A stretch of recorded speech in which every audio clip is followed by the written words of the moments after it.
With me so far? Okay. So now let's take out a few specific issues along the spectrum here. The first one is marijuana. What's happening with marijuana? Well, first of all, the remarkable transition in public opinion. You know, I actually allowed myself to say that this year is the tipping point on legalization. And I'm very cautious because you only say tipping point so many times before you lose your credibility, right? But if you look at three things that have happened, Colorado and Washington legalizing marijuana last year, and not by a squeaker. Colorado gave more votes to marijuana legalization than they gave to Barack Obama, and he won big, right? And Washington State, almost as many, and more than the governor, attorney general guy. So 55-45 votes, those are big on a ballot initiative, right? You know, so that made it real, and it's going to be real starting in a few months with stores beginning to open and all this sort of thing, right?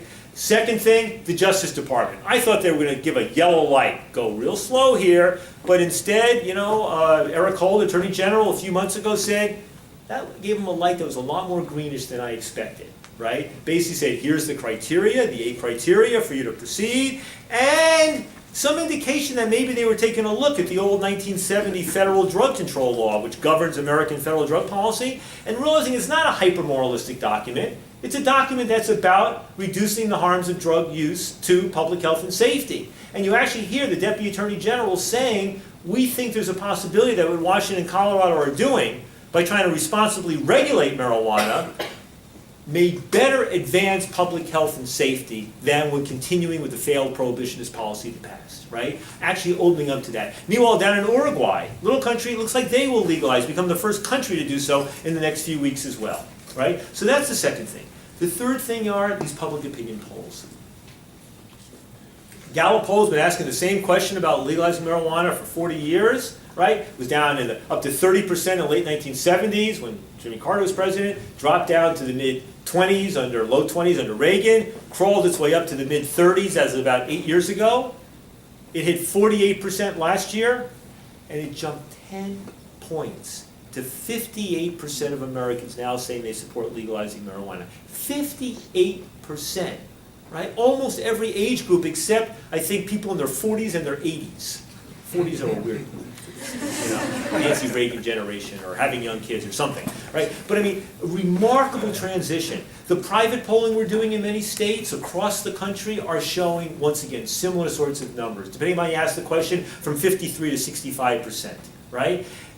Even more remarkable, 2 public polls, not a huge sample, but big enough to be interesting, showing a majority of the public favoring legalization in the states of Texas and Louisiana.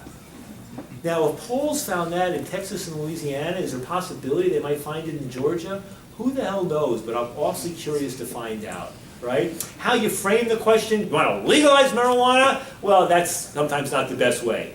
Do you want to tax and regulate marijuana like alcohol, which is what we're talking about, rather than that kind of dramatic legalized word, right? Then you tend to see numbers that are pretty high. Or the Uruguayans came up with an interesting formulation recently in a poll, because they had only a minority of the public supporting legalization, but the president's behind it and other key people. Their formulation was, well, whatever you think about marijuana, do you think the market should be controlled by government or the criminals?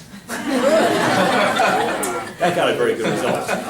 But it made the point as well, because ultimately we're not talking about getting rid of marijuana. So the real challenge, of course, is going to be to do this in a responsible way, right? Part of what's going on is that public health people are coming up to the table. In California, the California Medical Association is getting close to it, the California Society of Addiction Medicine, which are typically the part of the medical field that are most opposed to this stuff, is actually our ally now, and very saying, let's make sure we weave in drug prevention, drug education, et cetera, et cetera, et cetera, into these initiatives. You know, Colorado and Washington have to be super tight. Article in yesterday's Denver Post about more kids using.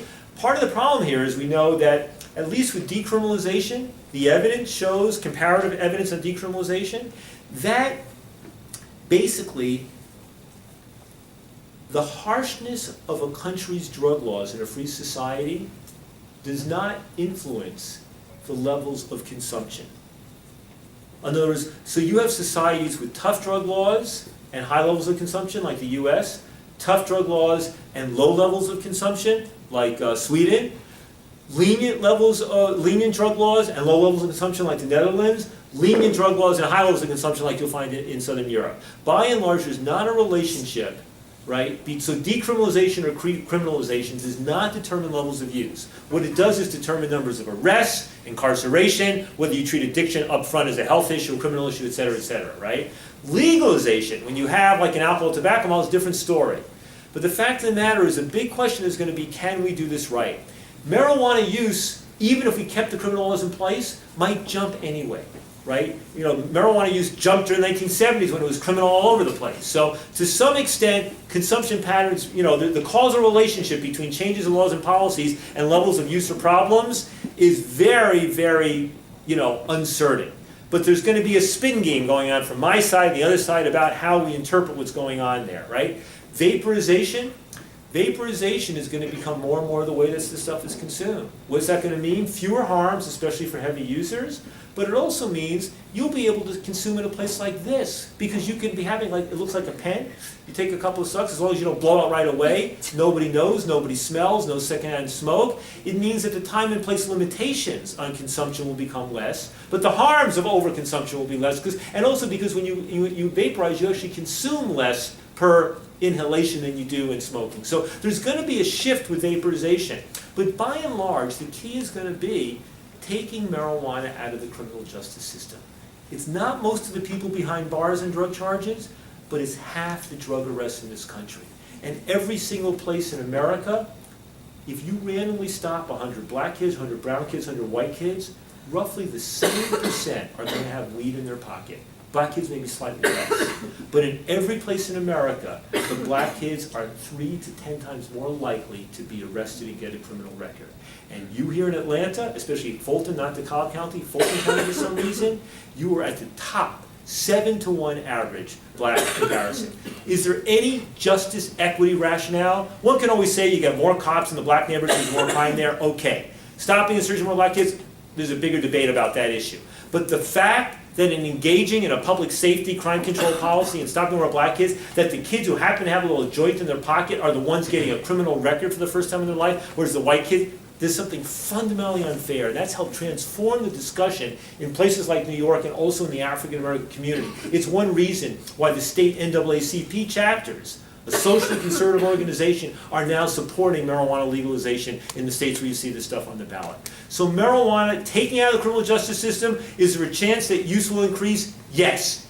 Is it going to increase among young people? I don't know. Maybe not, because they already have easy availability, right? Who's got the best available access to marijuana in the country? Kids. Always been the trade, always been. Surveys show, ask young people, they say it's easier to buy marijuana than it is to buy alcohol, right? Who's going to be using more marijuana? Older people. People in their 40s, 50s, 60s, 70s, 80s, and 90s, right? People who can't get it that well anymore. People who, when you ask them, where do you get marijuana, the typical answer is, have you asked your kids, right? I mean,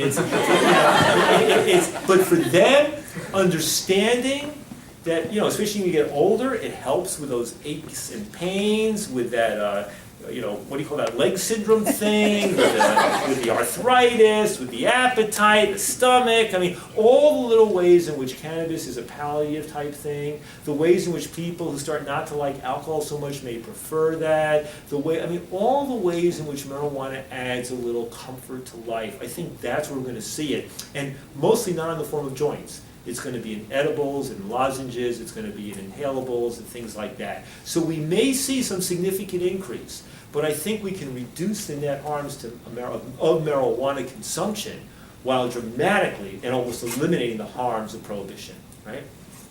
The second part of the thing, of course, is when we talk about drug treatment and harm reduction. I mean, access to drug treatment, doing the treatment that works. The big hope with Obamacare is it means poor people are now going to be able to get access to drug treatment and through ordinary medical care, to the extent it's available, but it will be paid for. My fear is that so much drug treatment in America is so much bullshit, and so much taking advantage of people, and so much 28-step programs and about milking the system, and people not understanding it or opposing their singular modality on this sort of stuff, that what's going to happen is treatment's going to get a worse and worse rap. We're going to spend more and more money on drug treatment, and the returns are going to be a fraction of what they should be, right? The notion that